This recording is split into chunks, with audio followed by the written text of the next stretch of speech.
abbiamo fatto un giro qui a Padova in alcuni supermercati e farmacie e l'accordo scattava da ieri, domenica 1° ottobre, e l'accordo è stato firmato un paio di giorni prima. Ancora molti punti vendita che non sono attrezzati, mancano gli adesivi per le vetrine, mancano le segnalazioni all'interno dei negozi, quindi diciamo che almeno a Padova questa iniziativa deve ancora partire veramente. C'è molta voglia di aderire, l'abbiamo sentito anche in questi negozi, però serviranno ancora alcuni giorni per attrezzarsi.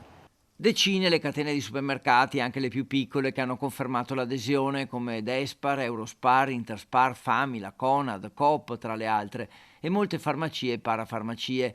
Aspiaga, ad esempio, ci ha confermato che aderirà con tutti i punti vendita, ma i tempi sono stati troppo stretti per partire regolarmente. La firma è del 28 settembre, rispettare il via da domenica 1° ottobre, troppo complicato sul piano logistico.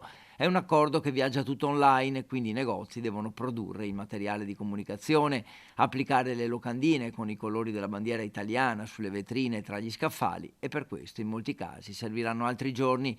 Noi abbiamo visitato 5 supermercati di varie marche, alcune farmacie, tutti partiranno tra poco.